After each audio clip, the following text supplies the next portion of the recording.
Welcome to Wrestle MSX. I'm Michael. And I'm Sally. Once again, please sit back, relax, and enjoy our look at Night 2 of WrestleMania.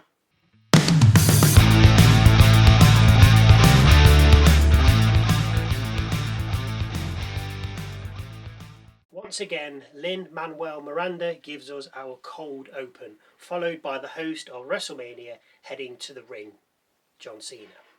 He says because we're live on ESPN, we have to start with something big. He then welcomes us to WrestleMania with the graphics on the giant screens then crashing down. They're replaced with the neon blue graphics with Femi then heading out. He's followed by Brock Lesnar with Paul Heyman pulling double duty. We have the introductions, after which the action gets underway.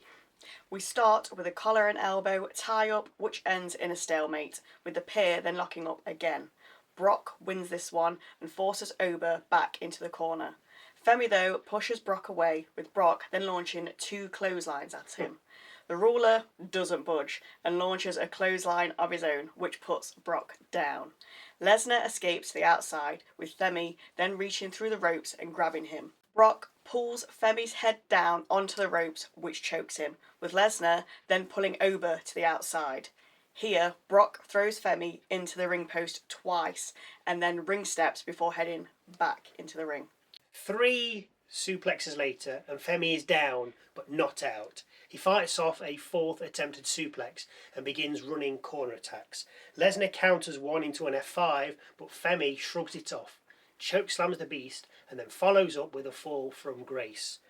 The ruler then covers the Beast with the referee then counting the 1, 2, 3. After Femi has made his way to the back, Lesnar removes his gloves, unlaces his boots and takes them off. Heyman gets in the ring where the pair then embrace, with Brock then waving and acknowledging the crowd. No Gunther retirement match here, as it seems Lesnar has taken it upon himself to ride off into the sunset. Both he and Heyman did seem rather emotional, so I'm going to say that that's it. I'm definitely saying that's it. When he was sat there unlacing his boots, he got emotional then, He did get emotional. But yeah, that's very Brock. It's no one knew about it. He wouldn't want to tell anyone. He just wants to do what he wants to do, and that's it. Yeah, and I don't think he wanted to be retired.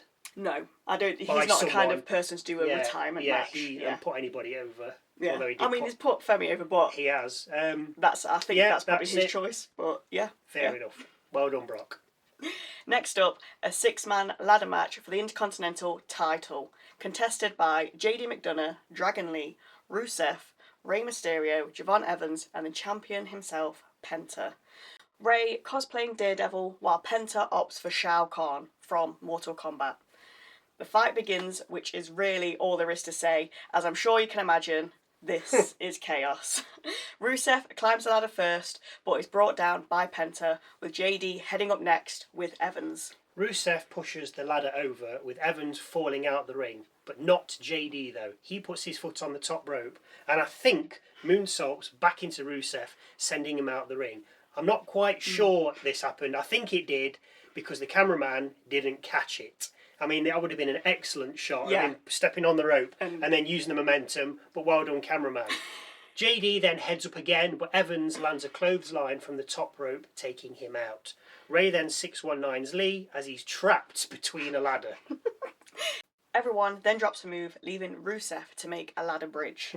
This goes nowhere, as moments later, Rey is West Coast popping Rusev with the help of Penta through a ladder set up on the outside, bridging the announcer's desk to the ring apron. Lee and Rey then fight on the ladder, with the pair then taking it to the mat. Lee hits Rey with a Styles Clash and then climbs again. JD catches up to Lee, brings him down with a Spanish Fly from the ladder and then heads back up. Penta then goes after JD and after scuffling at the top, brings him down with a Mexican Destroyer onto the bridging ladder Rusev set up a few moments ago. Cole coldly said, "McDonagh's dead," as we then watch the move a few more times. Evans then hung from the title, with Rusev pulling him down and tossing him out to the ring. But Evans wasn't done and climbs to the top rope. The young OG then launches himself at Rusev and brings him down with an OG cutter. Penta then reappears, hits a Mexican destroyer to Evans, getting leverage from the bottom rung of the ladder, and climbs the ladder. No one's there to stop him though, as Penta reaches the top, unhooks his title and claims the championship. There goes your Ray Dominik It could still happen, but... retirement match. I know. Damn. Next up, Sami Zayn defending his US Championship against Trick Williams. Trick introduced by Little Yachty and wearing a massive train. I'm not sure if he's getting married or he's having a match at Mania. After the first two matches, it's nice to have a normal wrestling match with the two going at it from the off. Trick gets 2 off a bookend, with Sami getting 2 off a blue thunderbomb and then being booed. Yachty checks on Trick while he's down, with Zayn then exiting the ring and attacking him. With the hype man down, Zayn goes back to Trick and lands a brainbuster to him on the apron. Trick lands on the outside and then barely makes it back into the ring on the count of 9. Zayn then looks for the haluva kick, but Yachty gets on the apron and pulls him down onto the rope. The ref was, of course, checking on Trick and didn't see it, with Williams then hitting a trick shot to Zayn and covering for 2. An exploder drops Trick again, but as Sami goes for the haluva kick, Trick pops out the corner and hits Zayn with another trick shot. That's it for Sami, as Trick covers, gets the count and becomes the new United States champion. I think this was probably the most obvious one. Yeah. Aside from maybe the next one. Yeah. To call. Yeah. I think Trick all the way. Definitely. Should be good. Hope he's a good champion. Hope he is. The belt just looks good on him. Looks good on him. He's got the look. He's got the patter down. Yeah, 100%. Love it. Yeah. Out next, Dominik Mysterio against Finn Balor's Demon, which now has a caveat. It'll be a street fight, which was announced on the kickoff show. I don't know why they bothered to change it. I don't know. They probably thought it was too boring. I don't know. Yeah, maybe. So that really means it'll be around the ring fight. Yeah, we don't go to no street. Why do we not go to the streets anymore? No. Get in the casinos. Too far away. Yeah, it'll be alright. Dom's out first on a massive throne, with, of course, the Demon next. The Demon takes the opening, sending Dom to the outside, and then using a kendo stick. Just want to jump in and say that Dom was wearing some outfit or some recognition of some other Mexican luchador wrestlers I'd never heard of, and I'm not going to bore you with that here. Balor gets a table out, but Dom takes advantage and uses the kendo stick before the fight heads back inside the ropes. Dom looks to Amigo Balor onto 2 chairs, but the move's countered with Dom going face first. This is followed with a sling blade, but Dom then lands a super kick and 619, followed by a frog splash and cover for 1. The Demon then drops Dom with 2 shotgun drop kicks, but then misses a coup de grace, with Dom then getting 2 off a chair shot. Dom then sets a table up in the corner of the ring, with Balor going through it, before he sets him up for another 619. Only this one with a chair wrapped around Finn's head. Dom lands the move and then climbs the ropes, landing another frog splash, but Balor kicks out again on 2. Dom loses it and leathers Finn with multiple chair shots before dragging out another table. By the time Dom's set the table up, the Demon awakens. Balor lands chair shots to Dom before placing the chair around Dom's head and landing another shotgun drop kick. With Dom now dazed, the Demon was able to put Dom on the table, land a coup de grace, and cover for the 1, 2, 3. See, if you go through a table, saps your energy. That's it, done. There are 2 matches left, and we have just under 1 hour 50 remaining, which is a lot of time for 2 bouts. Big entrances. So, to the penultimate match of the night, Jade Cargill versus Rhea Ripley for the Women's WWE Championship. Now, I just want to jump in on this again. For me, maybe nobody else, maybe not you, but maybe for one other person, I felt that the women's entrances were very lacklustre, considering this is a championship match. Now, Jade came out on her own. Yes. There was no extras, there's nothing. Yeah, she had all the storm and the whatnot on the screens. That's what but there was nothing. I mean, she did come out dressed like a cloud. And Ripley was the same. She just came out on her own, nothing. Like, Dom had a bigger entrance. Yeah. And that was just a standard match. Yeah, that wasn't for a title. And also, Jade came out first, which is odd, considering that she's the champ. I know Sami came out first against Trick, but this is for a world championship title. Why is Jade the champion coming out first? Rhea apparently was dressed as an escapee from an asylum to try to break the chains. This is what Michael Cole told us. It's just an absolute load of drivel. But the entrances, for me, were very poor, considering A, we're at Mania, and B, it's a championship match. Yeah. Sorry, please take it away. Very poor. Very poor. This is a back and forth fight with Ripley getting cheered when landing her strikes during a strike off. Ripley then gets the first 2 counts of the match, with Cargill then powering out of a riptide and landing a spine buster, with the follow-up cover netting 2. Ripley then counters Jaded into another cover for 2 and then looks for a razor's edge.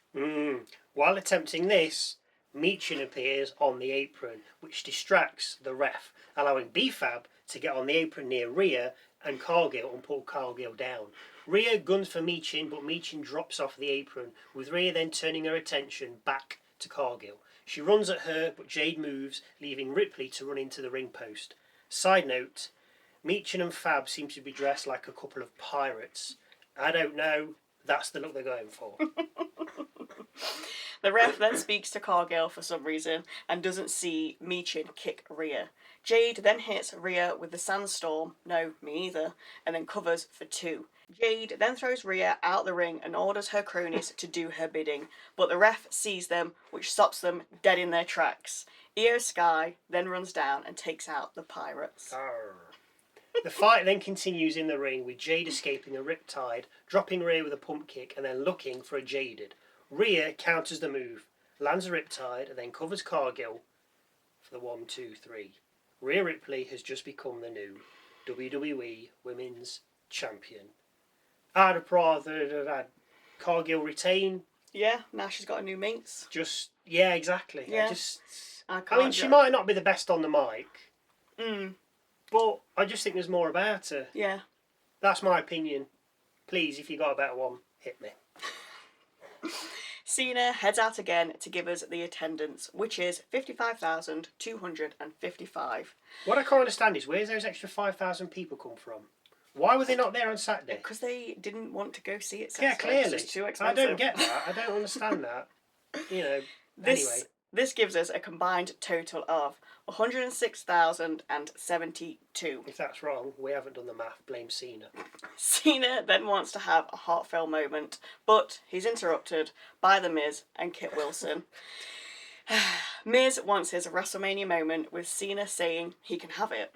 Danhausen then drives out, followed by a bunch of midgets. Cole's words, not mine. I think you can say that. I think so, yeah. Once in the ring, Danhausen shakes Cena's hand, with one of the midgets then punching Wilson in his midgets. Oof. Danhausen then does the same to The Miz, lands a 5-knuckle shuffle, and finally, these shenanigans are over. We did say there'd be a Danhausen-Cena interaction somewhere, didn't we? Yeah, that was... yeah. Or was it set up on SmackDown when Danhausen was asking where Cena was? Oh, on the phone, yeah, that was it. And Aldis was like, well, if you want him, Is it WrestleMania? Yeah, oh God. So, to the last match of the night and the main event of the evening. Roman Reigns against CM Punk for the World Heavyweight Championship. Reigns has an operatic entrance with images of his wrestling family flashed on the screens behind him. Punk then heads out in angelic white with... Just to interject, the first lot of music that he came out to was, I think, his original music from, I want to say, Ring of Honor. Okay. So that was like a little callback to that. And then we saw some pictures of Punk from back in the day. Back in the day, yeah. And then all the music stopped. He came to the top of the rampway with no music, black screens, and then his normal music hit. On his white jacket, he had 4 names embroidered on there. The names are of 4 men that have passed away recently, with 3 of them being involved with WWE. So obviously that was his little tribute. And he had a little picture of his dog. Yeah.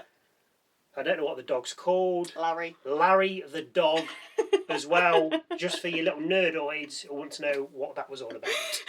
Anyway. We have all the chatter and introductions, the bell rings, and we begin. They stare off in the middle of the ring, have a chat, and then circle one another before locking up. A wrestling match then breaks out, with a Samoan drop putting Punk down, followed by the pair then heading to the outside. Reigns acknowledges from atop the announcer's desk while Punk takes a seat in the crowd after being thrown there earlier by Reigns. Reigns goes after him, but Punk suckers him in and gets the upper hand. Punk then gets on the announcer's desk and acknowledges the crowd, with Reigns then coming back and throwing the straight-edge superstar from the desk. The pair get back in the ring, where Reigns covers twice, but to no avail. Reigns then goes on the offensive and covers again, but only for 2. A missed Superman punch then allows Punk back in with punches of his own. A heel kick, knee in the corner, and running bulldog. Punk lines up the GTS, but Roman escapes it and lands a Superman punch, the cover, 2. Reigns then sets up for a spear, but Punk catches him with a knee in the corner twice before a neckbreaker and clothesline sends Reigns out the ring. Punk follows with a dive through the ropes and then beats Reigns around the ring before leaving him on the announcer's desk for the ref to count him out. Punk can't wait though, so climbs onto the ring post, ready to deliver an elbow. Punk takes too long though, with Reigns getting up. The pair then battle it out on the apron, with Reigns hanging Punk on the ropes. Reigns then lands 3 Superman punches which busts Punk open and then gets the ring steps. Reigns then hits Punk with the ring steps right in front of the ref. But as Cole has already said multiple times during the bout, you have to give a little leeway during this match. Now for me, this is silly now. I mean, the ref should be calling it, why is he not? You can't do this. Yeah, you the can't steps change is just a bit too yeah, far. you can't change the rules halfway through.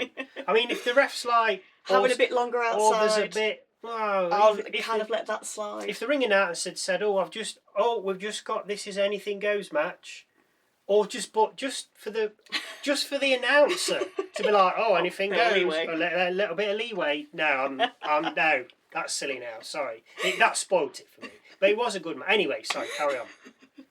The ref then dons gloves while Reigns clears the Spanish announce desk, with the OTC then powerbombing the champ through it.